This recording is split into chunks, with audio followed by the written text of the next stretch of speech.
When my mother gave me a bucket when I was a child and told me that, can you fill the water before the supply stops? The word carried that sense of urgency towards us. Because the place that I grew up as a child, we didn't have a continuous supply of water. And more importantly, we were choreographing ourselves in the evening, carrying all the beautiful storage drums and vessels all lined up, hoping that the water tanker would come to us. And the place that where we came from, not only the water was an issue in terms of lack of supply, but also we had limited time with respect to these resources as well. So as a child, I always used to think, why do certain things appear and certain things disappear for a brief period of time? And as years goes by, I was thinking about a different version of the same question. So instead of water, what happens to waste? What really happens to things that go away in our lives? So for example, away is a very fascinating word, but do we need to know really what happens to away? Is away a place, or is away a person? Or away is something that I would like to know more. And for me, as I'm starting to grow up, for me the word away was not that different. Away is just another house that is down the street. Away is a river that flows near to my home. Away is a landfill that I have seen across my life. But most importantly, sometimes away is something, for example, like microplastics that basically are within our body, or sometimes it's found within the lungs and the young children, that what they are having those elements in. So when I'm thinking about away, the first thing is that I was thinking about, should I just go to a bin and find out what are the things that we are throwing away for that, so that we'll be able to know. But that realization didn't come from a bin, but it actually came from a clock. You know, when we are younger, one of the things that I always wanted to do is that, can I dismantle a clock and try to see what happens when the movement goes in the clock? But the challenge for me was that is I didn't have the mind to put the clock back, and my parents saw that as if that I have attacked time itself, because I'm surrounded by these tiny metals and springs thrown apart, figuring out how the movement needs to happen. But then for me, as the years go by, I was thinking about, similar to this clock, is the world is operating by this particular movement. So for example, do we have the tiny gears and the clock that surrounds us, where everything is all connected, like this clock, like for example, the food that we eat, the package that what we have, the house that what we live, and the water that we all drink, is it all connected like this particular clock, but it's invisible to our eyes? So for example, like how these tiny gears and springs were all dismantled, if we decide to not to focus on what goes away from us, it becomes a big issue too. So as the years goes by, I also wanted to very curiously want to know what happens to all these substances or all the stuff that actually goes away from our lens. So not in a creepy way, I decided to follow a garbage truck, because I wanted to understand the things that the water bottle that I have, or the nearby household waste that what I have, when it gets thrown away, I just wanted to see what really happens. So my journey of finding out what happens to the waste truck when it actually goes into a sorting station or into a waste place changed how I saw the entire world. Because I saw things that what people value. I saw things that people just discard. But then there were also things that I consider that people consider as burden that was actually thrown away in those particular locations. So for me, the idea was that is, what are the things that as people that we want to see are within our eyes, and what are the things that are actually getting thrown away? And what are the things that I wanted to learn about in my life as I'm kind of going through it as well?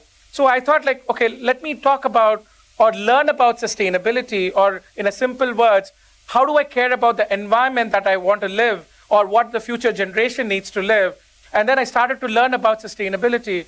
But if you come from an Indian household like mine, they all wanted to be an engineer or a doctor or a lawyer. And when you say that I want to be doing sustainability, the first thing they would potentially ask you is that it's like, is it really a job?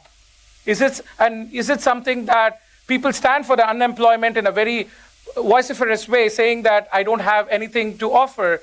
But then I thought about, for all the people there, I wanted to say to them that I work in packaging. I want to make their lives better. I want to make things much more smarter.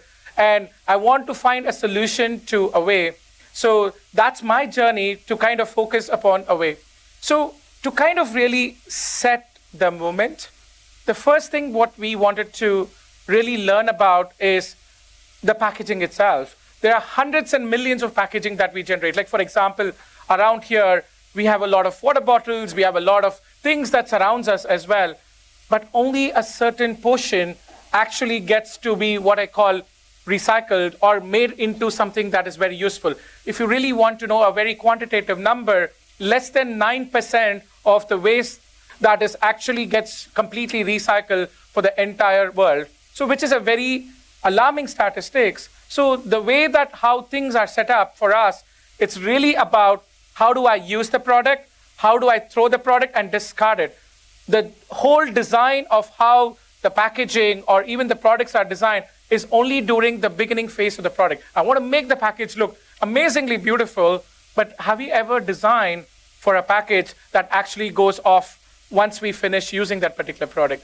So in order for me to know a little bit more, I was just thinking about today to pick up the one water bottle that I was drinking, and I was thinking, like, is this a packaging problem? Because I took this water bottle, made me 5 minutes, I finished the entire drink, and now I decided to discard Away. But the problem is this particular packaging bottle has traveled more distance than myself.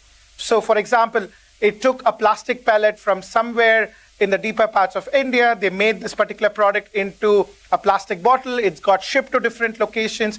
And then as a consumer, I started to drink this particular bottle, but my interaction with this particular bottle is less than 5 minutes. But what happens to this particular product? I'm emotionally distanced, or I don't have the consequences built around my mind towards this particular package, and I'm throwing this particular element away. The same thing when I'm basically going into a dustbin for looking upon all the things that I have for the entire day, I could see all the trash that I have generated. So I always think about, as a consumer, have we created a packaging problem or a distance problem as a part of it as well? So instead of me talking about the packaging in such a detailed way, I thought I will think about these packaging as characters. So like how we had different characters created for like comics and everything, I thought, can I create a character for the packaging? So for example, I have this aluminum can. I think everybody knows about this. This particular can is made up of aluminum. But do you know the story of this particular can? This particular aluminum can was born in a roaring furnace. So when aluminum gets born in a roaring furnace, how many of us can even say that we are born in a furnace? This particular can is born in a furnace, made into a sheet. But then this can was thinking about that I want to be a Ferrari car.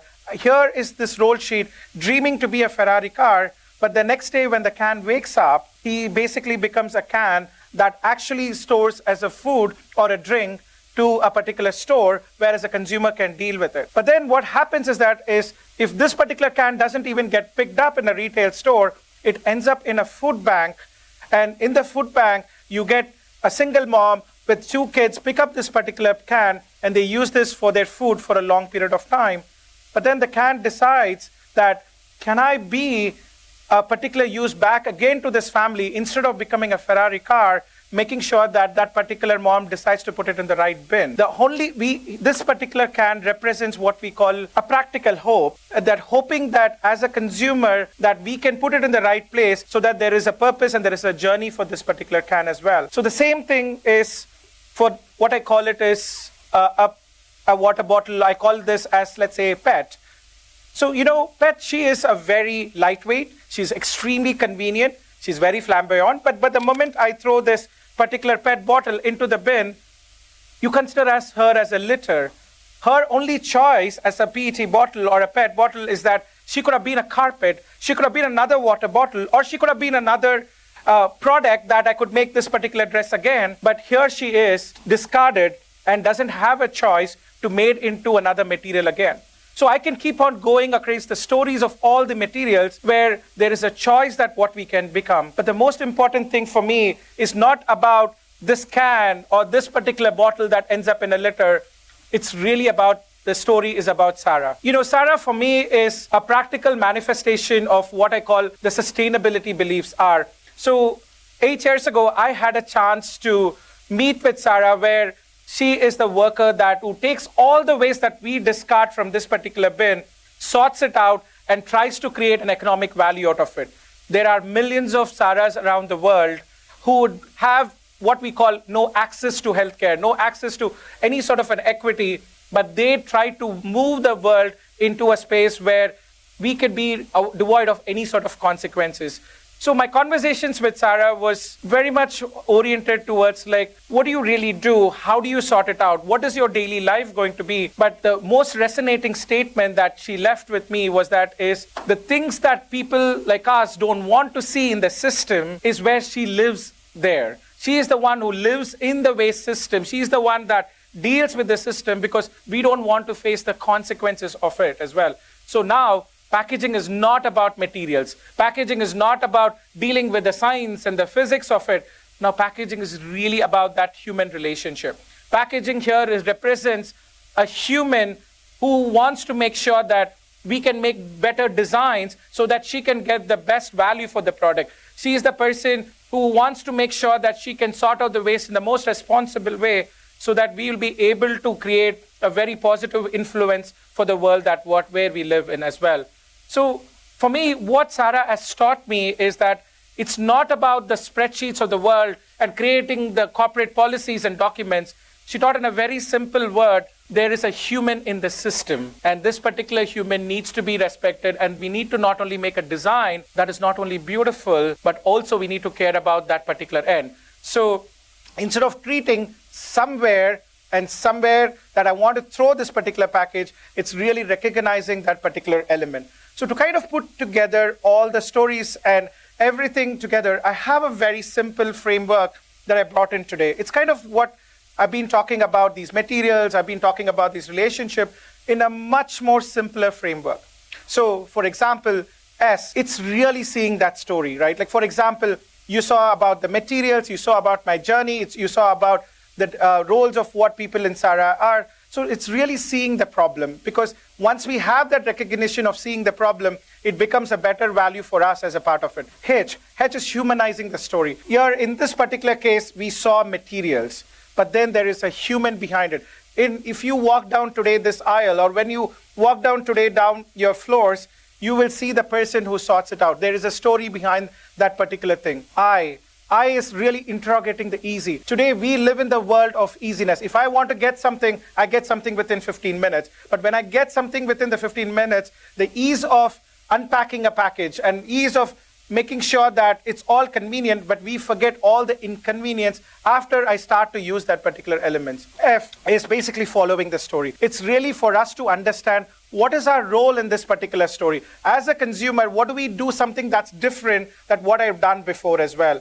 And then last is about T. T is timelines. See, when we think about timelines, nature has got its own little timeline that it's worked. It's slow, it is patient, it works on a timeline that really helps to what I call the heal the process of the earth as well. But modern society works in a much more faster timelines, and it's like the two clocks where it works on a completely different parameters. And for us, it's finding that balance between those two elements. And it's to find the elements where I can look at the product, take a little bit of time to make sure that can I make more of a responsible choice for these elements as well. But then I also want to understand, I get this question asked about me quite a bit, in fact, from my childhood as well. Does individual awareness matter? Because in order for all these things or these frameworks or everything to apply, we need to know, does this individual awareness matters for us? And for me personally, I would say yes. The reason is we are a system of making the right choices, a system of making incremental choices. And if we make the right incremental small choices, we can look at the system in a much more positive, different way. So that next time when we decide to go to a store and when we see an unlittered or a littered box or things that are not supposed to be there, we would basically recognize that elements and we'll say that I want to be in the system and I don't want to unsee it and I want to make a positive change towards that as well. So in terms of conclusion, what I really wanted to kind of make sure that is when as a child, when I saw the water tanker leave us and then same thing about the garbage truck leaving us, I don't know what happened and I decided to take that one extra step to find out what really happens, the curiosity or the things that happens after that. The same thing is what we want to have, that collective courage, because I think the world is completely thinking about sustainability in a much more positive way. And I think from a collective aspect, we could take that particular step, see the system, but most importantly, can we look upon things instead of saying, where is a way? Can we ask that question, who lives there, so that we can make that particular change as well? Thank you.